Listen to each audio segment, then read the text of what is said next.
Oh boy, dire qu'il faut toffer 1 heure de plus après ça, pas sûr que je vais m'en remettre. On a 3 entrevues pour vous autres ce soir, je vous l'ai dit un peu plus tôt, et ça se passe d'ici 19h. Manquez pas la conclusion d'ailleurs à 19h, c'est important. En tout cas pour moi, puis espérons pour vous aussi. Marc-Antoine Decoy va être avec nous, Pierre-Luc Dubois va être avec nous, et Flower, Marc-André Fleury, va être avec nous depuis le club de golf de Sorel-Tracy pour son omnium annuel qui, cette année, est au profit de la fondation du Cégep de Sorel-Tracy. Il y aura Philippe Boucher dans les prochaines minutes. Renaud Lavoie également à la mise en échec. Bref, on a du gros stock pour vous autres.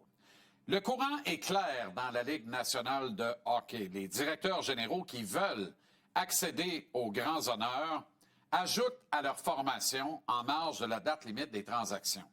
Rarement, ils réalisent à ce moment-là un coup de circuit. C'est pas vraiment le temps propice de l'année pour le faire, c'est-à-dire acquérir un joueur vraiment de premier plan. Ça arrive, mais c'est plutôt rarissime. L'occasion est davantage, et on le voit, là, la tendance est lourde dans ce sens-là, propice à ajouter de la profondeur dans les alignements. Pour les équipes qui s'approchent de la fenêtre d'opportunité vers la Coupe Stanley, les mouvements de personnel plus structurants se font généralement en juin, avant l'ouverture du marché des joueurs autonomes et autour du repêchage annuel. Le Canadien est définitivement de cette catégorie. Arrivant en poste à l'automne 2021, Jeff Gorton et Kent Hughes vivent leur 5e saison morte à titre d'architecte du tricolore. Je dirais pas que jusqu'ici, les 2 hauts dirigeants du Canadien ont eu la tâche facile, mais ils l'ont pas eu très compliqué non plus. Quand tu es en reconstruction, il n'y a aucun geste que tu te sens dans l'obligation de poser. Les meilleures transactions sont souvent celles que tu ne fais pas. Gorton Hughes sont désormais sortis de cette zone de confort. Les résultats de l'équipe parlent d'eux-mêmes et annoncent une suite. Le Canadien se doit d'avoir de grandes ambitions. Est-ce que l'équipe est dans la fenêtre d'opportunité pour ramener la Coupe Stanley à Montréal? Non. Mais elle peut certainement y entrer en ajoutant seulement quelques éléments pertinents. On n'en sortira pas tant que ce ne sera pas réglé, mais un deuxième joueur de centre de haut niveau pour épauler Nick Suzuki est une obligation. Un défenseur droitier grand, gros, robuste et de qualité top 4 est aussi souhaitable que la perle à dénicher au centre. Il faut également ajouter en grosseur dans la profondeur de l'équipe. Le pire scénario serait le statu quo. Voilà une option à proscrire. Gorton Hughes le savent très bien. Ils se doivent de poser des gestes concrets afin d'envoyer un message fort à leurs joueurs et à Martin Saint-Louis. On voit l'opportunité et on veut vous aider à la concrétiser. Bien entendu que les 31 autres directeurs généraux savent aussi que Montréal est en mode acquisition. Ça rend la position de Gorton Hughes un peu plus inconfortable. Rien d'impossible à surmonter toutefois.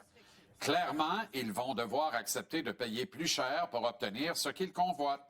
Est-ce que c'est dans la culture de ces 2 gars-là? Je suis pas certain de ça pantoute. Actuellement, tout se passe à merveille pour notre tandem d'architectes. L'équipe s'est reconstruite sans trop de heurts.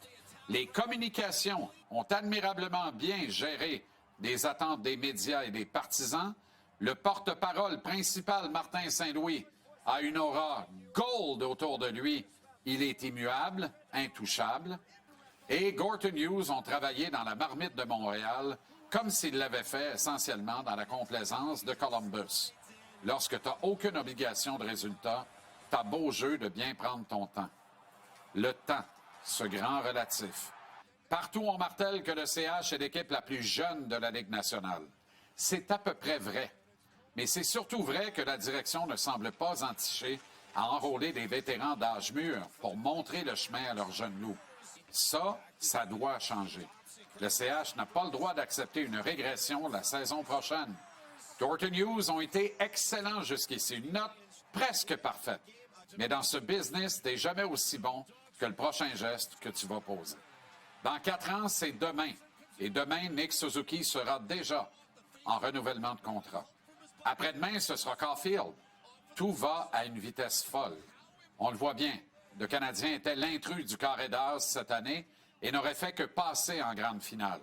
Est-ce que Gorton Hughes croit que le même groupe peut refaire le coup en mieux la saison prochaine? Impossible. Impensable. Le tricolore est bien en selle, mais lorsqu'on sort de la bulle rose de Montréal, on s'aperçoit vite qu'il y a plusieurs autres jeunes prétendants ailleurs dans le circuit.